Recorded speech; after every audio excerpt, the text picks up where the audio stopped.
Good morning, students. Today we are going to start with a new lesson, second chapter, federalism.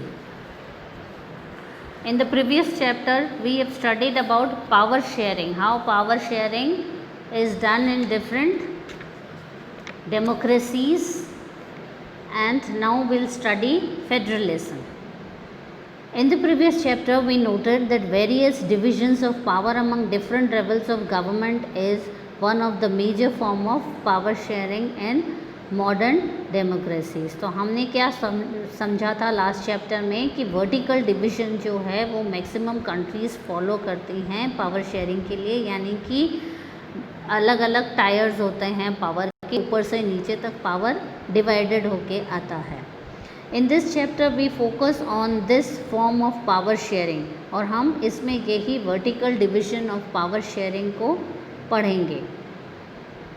It is most commonly referred to as federalism, और commonly इसको क्या बोला जाता है? Federalism. Federalism is संघवाद या संघ, यानी डिफरेंट ग्रुप्स जो हैं वो यूनाइट होके एक फेडरेशन बनाते हैं और रूल करते हैं. So we can say different parties coming together and forming a group and ruling the country. This begin by describing federalism in general terms. ये हम we begin with the describing of federalism in general terms. General terms में हम इसको क्या कहेंगे? The rest of the chapter tries to understand the theory of practice of federalism in India. तो हम पहले समझेंगे कि federalism generally क्या है एक नॉर्मल समझने की भाषा में, और उसके बाद इंडिया में ये कैसे प्रैक्टिस किया जा रहा है इसके बारे में हम इस चैप्टर में पढ़ेंगे. A discussion of the federal constitution provision is followed by an analysis of the policies and politics that has strengthened federalism in practice. तो हम और क्या पढ़ेंगे? एक डिस्कशन करेंगे ओवर द कॉन्स्टिट्यूशनल प्रोविजंस, जो नियम बनाए गए हैं कॉन्स्टिट्यूशन में, उसका एनालिसिस करेंगे, विश्लेषण करेंगे.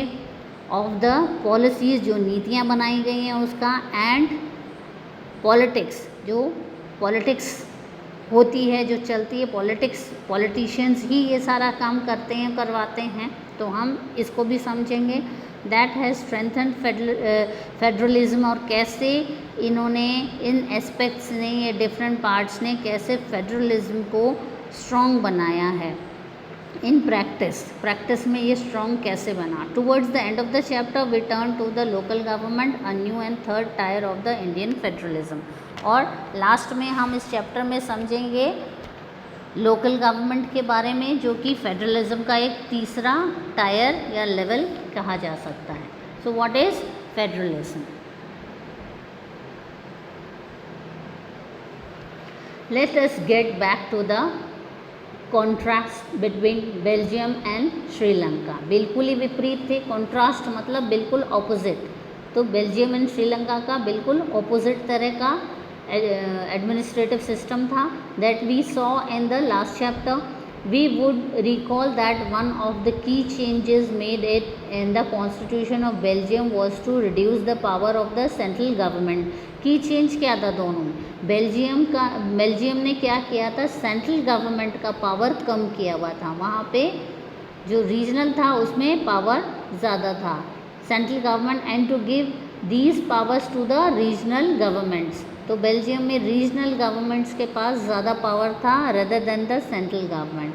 Regional governments existed in Belgium even earlier. तो वो जब बेल्जियम एक आज़ाद देश बना उससे पहले भी वहाँ पे रीजनल गवर्नमेंट्स होती थी.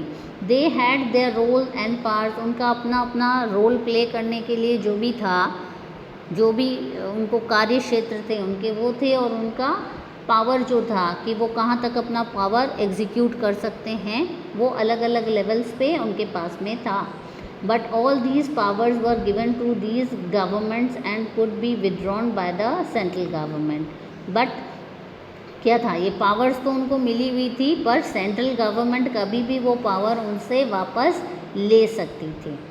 The change that took place in 1993 was that the regional government were given constitutional powers that were no longer dependent on the central government. और 1993 में जो चेंज आया उसके बाद क्या हो गया कि रीजनल गवर्नमेंट के पास कुछ पावर संविधान के थ्रू मिल गए। कॉन्स्टिट्यूशन, हर देश किस पे चलता है? उस देश के कॉन्स्टिट्यूशन पे चलता है, संविधान पे चलता है। तो संविधान में कोई चीज़ लिख दी जाती है तो एक तरह से कानून बन जाता है और उसे फॉलो करना पड़ता है।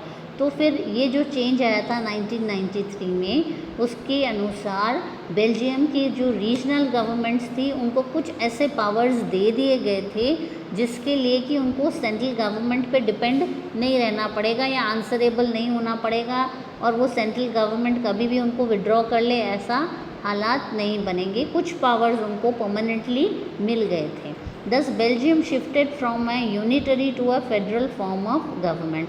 तो इस तरह से जो बेल्जियम है वो यूनिटरी फॉर्म नहीं होके एक फेडरल फॉर्म बन गया। यूनिटरी क्या होता है? जहाँ सारे पावर्स एक जने के पास इकट्ठे रहते हैं, दैट इज़ यूनिटरी, यानी यूनिट, एक यूनिट बन जाना। एंड फेडरल मीन्स जो कि फेडरेशन है, अलग अलग ग्रुप्स इकट्ठे होके जो वर्क करते हैं। तो ये एक से दो के पास चला गया, सेंट्रल गवर्नमेंट के पास पावर्स हैं, वेरएस रीजनल के पास भी कुछ पावर्स हैं जिसको सेंटर चेक नहीं कर सकता है नाउ, यानी सेंटर जो है वो अल्टीमेट अथॉरिटी नहीं रहा। तो इस तरह से पावर डिवाइड होके ये फेडरल फॉर्म ऑफ गवर्नमेंट बन गया। Sri Lanka continues to be for all practical purpose a unitary system. Sri Lanka क्या रहा? एक यूनिटरी सिस्टम ही बना रहा, यानी सारा पावर जो था सेंटर में ही लिमिटेड रह गया। Where the national government had all the power, जहाँ नेशनल गवर्नमेंट जो सेंटर में थी उन्हीं के पास सारे पावर थे। Tamil leaders want Sri Lanka to become a federal system. और तमिल लीडर्स क्या चाह रहे हैं? श्रीलंका को एक फेडरल सिस्टम बनाने के लिए चाह रहे हैं। मीन्स रीजनल एरियाज़ को भी पावर दिया जाए, पावर को बांट दिया जाए और अलग अलग ग्रुप्स बन जाएं, फेडरेशंस बन जाएं, स्टेट लेवल की फेडरेशंस बन जाएं या प्रोविंशियल लेवल की फेडरेशन बन जाए। एक सेंटर में गवर्नमेंट हो, उसके साथ में और भी गवर्नमेंट्स हों, तो वो फेडरल सिस्टम जैसा कि इंडिया के अंदर है वैसा श्रीलंकन तमिल लीडर्स चाह रहे थे कि श्रीलंका में भी बन जाए। Federalism is a system of government in which the power is divided between the centre authority and various constituent units of the country. Federalism क्या है? अ सिस्टम ऑफ गवर्नमेंट जहाँ की पावर जो है सिर्फ सेंटर के पास नहीं है, power is divided between the centre authority और इसके अलावा कॉन्स्टिट्यूशनल यूनिट्स, यानी जहाँ जहाँ अलग अलग निर्वाचन क्षेत्र बनते हैं, एरियाज़, तो अलग अलग निर्वाचन क्षेत्र के यूनिट्स बनाए जाए, उनमें पावर डिवाइड कर दिया जाए। Here you can say state system भी हुआ, स्टेट्स भी पार्ट्स होते हैं, डिफरेंट यूनिट्स हैं जहाँ की गवर्नमेंट सेपरेट हो सकती हैं और पावर दिया जा सकता है। So this is federalism. Usually a federation has 2 levels of government. Federation में 2 लेवल की गवर्नमेंट होती है आमतौर पे। One is the government for the entire country, एक वो गवर्नमेंट होती है जो पूरे देश के लिए होती है, that is usually responsible for a few subjects of common national interest. और जो सेंटर गवर्नमेंट होती है उनकी रिस्पॉन्सिबिलिटीज़ ज़्यादा होकर भी कम है, वो आंसरेबल कुछ ही चीज़ों के लिए हैं, वो वर्क करती हैं सर्टन सब्जेक्ट्स, कुछ ही सब्जेक्ट्स जो कि सभी लोगों के इंटरेस्ट के लिए या पूरे नेशन के इंटरेस्ट के लिए होता है, वहीं पे वो वर्क करती हैं, उसी इंटरेस्ट पे वो बात करती हैं। ठीक है, रीजनल हर एक स्टेट का अपने अपने चैलेंजेस हैं, अपनी अपनी प्रॉब्लम्स हैं, उनके अपने सल्यूशंस हैं, उनके अपने रिसोर्सेज हैं, उनको कैसे यूज़ करते हैं, कैसे उससे डील करते हैं, वो अपने लेवल पे वर्क करते हैं। वेयर एज सेंटर क्या करती है, पूरे ऑल ओवर कंट्री के लिए कॉमन जो प्रॉब्लम है और जो नेशनल इंटरेस्ट के लिए है सब्जेक्ट, उसके लिए रिस्पॉन्सिबल है, उसके लिए जिम्मेदार है, ना कि स्टेट लेवल के लिए। अभी स्टेट के अंदर राजस्थान में हालात ख़राब हुए रिसेंटली जयपुर के लिए, तो कौन इसके लिए रिस्पॉन्सिबल है? सेंट्रल गवर्नमेंट है या स्टेट गवर्नमेंट है? स्टेट की प्रॉब्लम है, ठीक है। कहीं अकाल पड़ जाता है, कहीं बाढ़ आ जाती है, जिस जिस स्टेट में जो जो प्रॉब्लम होती है उसको डील करना स्टेट गवर्नमेंट की रिस्पॉन्सिबिलिटी, और वो ही रिस्पॉन्सिबल है उसके लिए सेंट्रल गवर्नमेंट रिस्पॉन्सिबल नहीं है। बट सपोज़ बॉर्डर पे वॉर होने वाला है या अटैक होने के चांसेस हो रहे हैं, तो उसके लिए जो सेंट्रल गवर्नमेंट है वो रिस्पॉन्सिबल होगी, क्योंकि वो पूरे देश का इश्यू आ गया है, ठीक है। कोई ऐसी महामारी जैसे कोविड आ रखा है, तो खाली स्टेट ही रिस्पॉन्सिबल नहीं है, यहाँ पे सेंटर भी रिस्पॉन्सिबल है, और स्टेट उसको आंसरेबल हो रखा है, क्योंकि सेंटर रिपोर्ट ले रहा है इस चीज़ की कि कहाँ क्या हो रहा है। सो दिस वे सेंटर जो है वो मेजर प्रॉब्लम और मेजर इंटरेस्ट, जो कि ज़्यादा लोगों के इंटरेस्ट की बात होती है, उसी के ऊपर सेंटर रिस्पॉन्सिबल है, आंसरेबल है।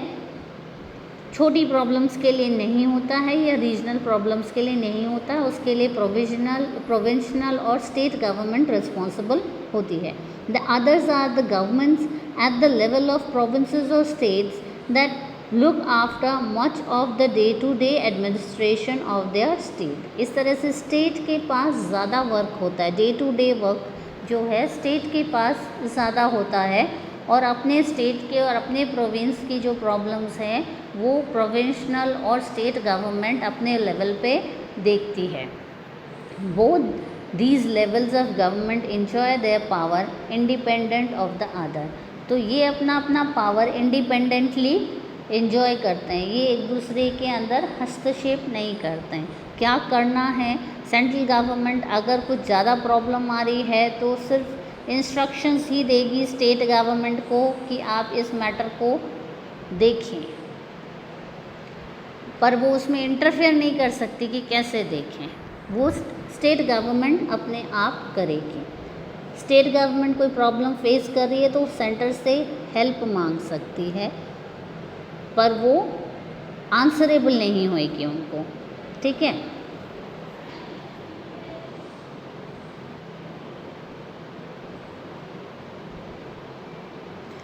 In this sense, federations are contrasted with unitary government. Means वो unitary government के एक तरह से opposite होती हैं, contrast में होती हैं, बिल्कुल विपरीत होती हैं।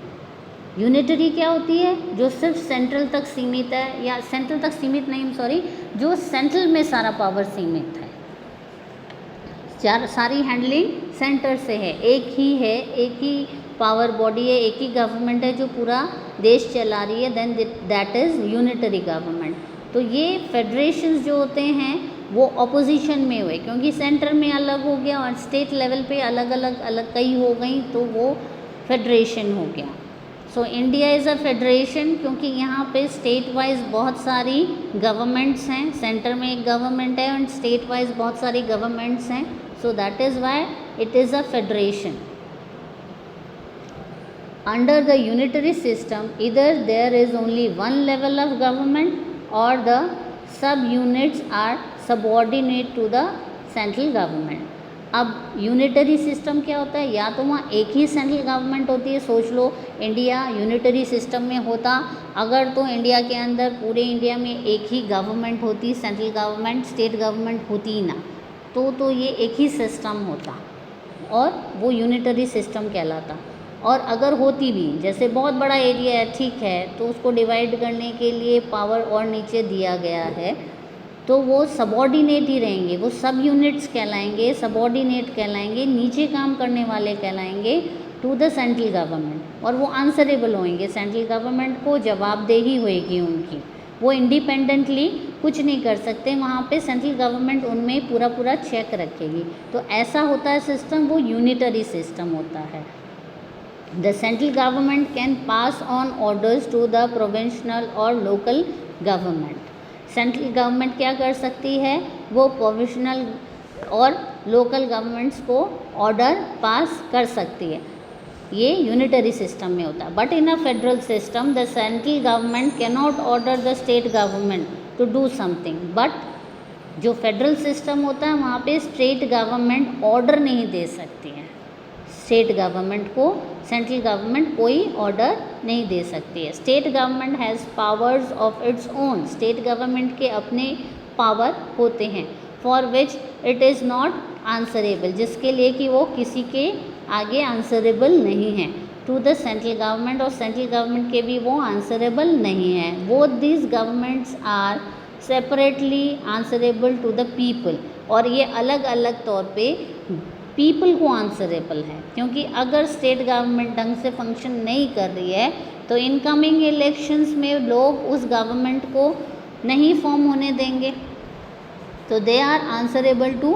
People and not to the central government. Hope you've understood unitary and federal system. Unitary is centralized power and federation is power, different organizations having independent power. Center में अलग है, state और provinces में अलग है. Okay, so I'll wind up it here today. We'll proceed with the topics. Next topic, some points are given of features of federalism, which we are going to do in the next class. So good day for today.